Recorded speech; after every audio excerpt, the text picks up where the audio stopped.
हुसैन नवाज का कहना था कि मियां साहब चौधरी निसार की बहुत इज्जत करते थे। ये इन्हें खानदान हत्ता के मियां शहबाज शरीफ से भी ज्यादा मकाम देते थे। लेकिन चौधरी साहब ने इस मोहब्बत का भरम नहीं रखा। मियां नवाज शरीफ 2016 में अलील हुए, ऑपरेशन के लिए लंदन लाए गए। ऑपरेशन खराब हो गया, अल्लाह ताला ने इनकी जान बचा ली, लेकिन ये कमजोर होते चले गए। उस वक्त ये खबर उड़ने लगी कि मियां साहब ने शहबाज शरीफ को वजीर आजम बनाकर सियासत से रिटायरमेंट का फैसला कर लिया है।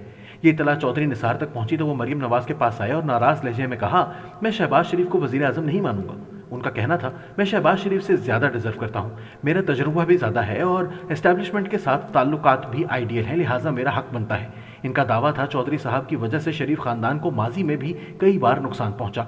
सदर गुलाम इसहाक खान के साथ ताल्लुकात भी इनकी वजह से खराब हुए और जनरल परवेज मुशर्रफ के दिल में भी इन्हीं की वजह से गलत फहमियां पैदा हुई। ये पैनामा केस के दौरान पंजाब हाउस में एस्टैब्लिशमेंट के अहम लोगों से भी मिलते रहे थे। डॉन लीक्स में भी इनका किरदार समझ से बालातर था और इन्होंने धरने के दौरान इमरान खान को शाबाश का मैसेज भी भेजा था और इमरान खान ने यह पैगाम कई सहाफ़ियों को भी दिखाया और सहाफ़ियों ने हमें बताया, मुझे 12 अक्टूबर 1999 की वो शाम भी अच्छी तरह याद है जब फौज वजीर आजम हाउस में दाखिल हुई।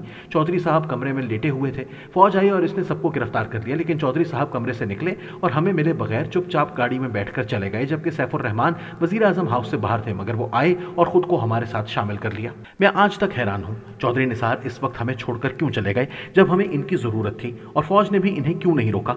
दूसरा, ये हमेशा क्लेम करते थे मैं एस्टैब्लिशमेंट के करीब हूँ, मैं इन्हें सबसे ज्यादा जानता हूँ, लेकिन ये किसी भी मामले में पार्टी और नवाज शरीफ की मदद ना कर सके।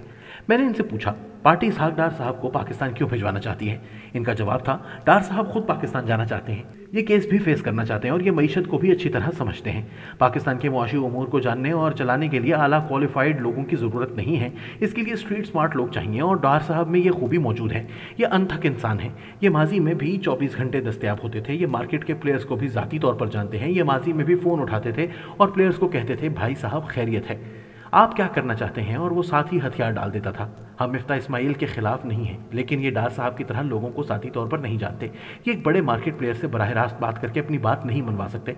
इसहाक डार साहब ये काम आसानी से कर सकते हैं। मैंने पूछा, ये खबर गर्दिश कर रही है कि डार साहब वजीर ख़जाना के बजाय चेयरमैन सेनेट बन रहे हैं। हुसैन नवाज का जवाब था, नहीं, ये वजीर ख़जाना का कलमदान संभालने के लिए पाकिस्तान जा रहे हैं और इंशाल्लाह जुलाई के आखिरी दिनों में इस्लामाबाद लैंड कर जाएंगे। मैंने पूछा, आप और हसन नवाज का कारोबार कैसा जा रहा है? हुसैन नवाज का जवाब था, अल्लाह का करम है, लेकिन हमारे खिलाफ कैंपेन ने हमारे बिजनेस को बहुत नुकसान पहुंचाया। सऊदी अरब में मेरी कंपनी का ऑडिट भी हुआ। सऊदी अथॉरिटीज़ कई दिन हमारे दफ्तर और फैक्ट्री में रहीं, लेकिन अल्हम्दुलिल्लाह इन्हें एक रियाल की भी गड़बड़ नहीं मिली। मेरा ख्याल है ये कंट्रोल इमरान खान की दरख्वास्त पर किया गया था, जबकि हसन नवाज का कारोबार भी बुरी तरह मुतासिर हुआ। यूके और यूरोप में प्रॉपर्टी के बिजनेस बैंकों के बगैर मुमकिन नहीं है और बैंक मामूली से मनफी प्रोपेगेंडे से भी भाग जाते हैं, जबकि हम मुसलसल 8 बरसों से मनफी प्रोपेगेंडे का शिकार हैं। लिहाजा आप खुद अंदाजा कर लीजिए हमारे बिजनेस की सूरत हाल क्या होगी। बहरहाल इसके बावजूद अल्लाह ताला का लाख लाख करम है। मुझे 2 मरतबा नवाज शरीफ के दफ्तर जाने का इत्तफाक हुआ। मुझे महसूस हुआ पार्टी ज़िमनी इलेक्शंस के बारे में पुरुम्मीद थी। ये मरीम नवाज की कोशिशों और भरपूर जलसों पर भी खुश थी, लेकिन 17 जुलाई के नताइज ने पार्टी को हैरान कर दिया। नताइज पार्टी के लिए गैर मुतवक्को थे। मेरी ज़िमनी इलेक्शन से पहले मियाँ साहब से मुलाकात हुई थी तो उन्होंने पूछा, आपका अब तक क्या तखमीना है? मैंने बताया, मेरा ख्याल है एस्टैब्लिशमेंट सियासी अमूर में 100% न्यूट्रल हो चुकी है, ये अब किसी का भी साथ नहीं देगी।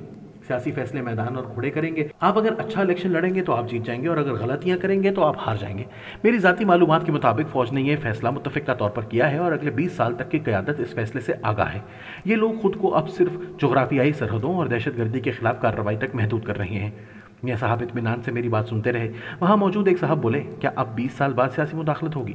मैंने हंसकर जवाब दिया, मैं सिर्फ अपनी मालूमात शेयर कर रहा हूँ। मैंने अर्ज़ किया, मेरे ऊपर नीचे इमरान खान एस्टैब्लिशमेंट और आप तीनों अहम तरीन खिलाड़ियों से मुलाकात हुई। मेरा ख्याल है तीनों लेवल पर एहसास मौजूद है। इमरान खान ने भी कहा था, यह फैसला ज़रूरी है, मुल्क किसने चलाना है। वज़ीर आज़म अगर बेइख्तियार होगा तो फिर मुल्क नहीं चल सकेगा। आप भी ये कह रहे हैं और एस्टैब्लिशमेंट के लेवल पर भी ये सोचा और कहा जा रहा है। ये भी मानते हैं सियासत हमारे बस की बात नहीं। हम अगर फ़ौज की इज़्ज़त बरकरार रखना चाहते हैं तो फिर हमें सियासत से परहेज़ करना होगा। सियासतदान जाने और सियासत जाने, हमें हर हुकूमत को चुपचाप मान लेना चाहिए और इनकी जायज़ और कानूनी मदद करनी चाहिए। हमें अब हुकूमतें बनाने और तोड़ने का काम नहीं करना चाहिए। लिहाजा मेरा ख्याल है मुल्क में ग्रैंड डायलॉग का अब बेहतरीन वक्त आ चुका है।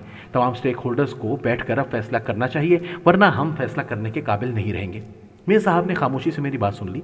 हमें जिस तरह इमरान खान की 2 खूबियों का एतराफ़ करना चाहिए, बिल्कुल हमें उसी तरह नवाज शरीफ की खूबियों को भी तस्लीम करना चाहिए। इमरान खान गिव अप नहीं करते, ये हारने के बाद भी हार नहीं मानते, और इनकी दूसरी खूबी इनमें बेइंतहा एनर्जी है। ये तवानाई से भरे हुए ज़िद्दी इंसान है। बिल्कुल उसी तरह अल्लाह ताला ने मियां नवाज शरीफ को तवक्कल और सब्र की नेमत से नवाजा है। इनका सब्र लाजवाब है। ये बड़े से बड़ा दुख भी बर्दाश्त कर जाते हैं, और हालात जैसे भी हों ये तवक्कल का दामन हाथ से नहीं जाने देते। शायद इसीलिए अल्लाह इन पर करम करता है और ये बार बार पहले से ज़्यादा कुव्वत के साथ वापस आते हैं। ये अब चौथी मरतबा वापस आ रहे हैं। गो ये वापसी से इनकार कर रहे थे कि आप वापस कब आ रहे हैं के सवाल पर बार बार पूछ रहे थे क्या मेरे साथ ये सुलूक होना चाहिए था। लेकिन इसके बावजूद मुझे महसूस हो रहा था ये अब ज़्यादा दिनों तक मुल्क से बाहर नहीं रह सकेंगे। ये जानते हैं ये जितना अरसा मुल्क से दूर रहेंगे इनकी पार्टी इतनी ही कमज़ोर होती चली जाएगी, और अगर इलेक्शन इनके बगैर हो गए तो फिर नून लीग सिमट कर छोटी जमात हो जाएगी, और मियां नवाज शरीफ ये नहीं चाहेंगे। दूसरा मुल्क वाकई नाजुक दौर में दाखिल हो चुका है।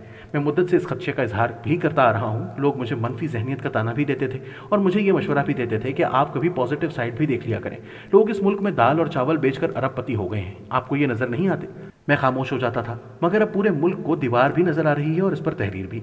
हम अगर इकट्ठे ना बैठे, ये नफरत खत्म ना की, हमने अगर सिस्टम को साफ ना किया और बड़े और बुनियादी फैसले ना किए तो ये मुल्क चला जाएगा।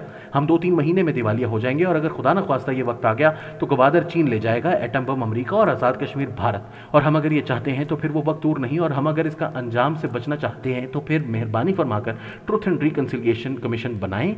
शख्सियात और इदारे अपनी गलतियां माने, ये माने 1973 का आइन 2023 के चैलेंजेस का मुकाबला नहीं कर सकता, लिहाजा नया आइन बनाएं और मुल्क को नए सिरे से चलाना शुरू करें, वरना हम वरना से भी आगे जा चुके हैं। पंजाब की ताज़ा तरीन सूरत हाल आपके सामने है। आप इस सूरत हाल को मुआशी सूरत हाल में रखकर देखें, क्या हम मजीद ताखीर अफोर्ड कर सकते हैं?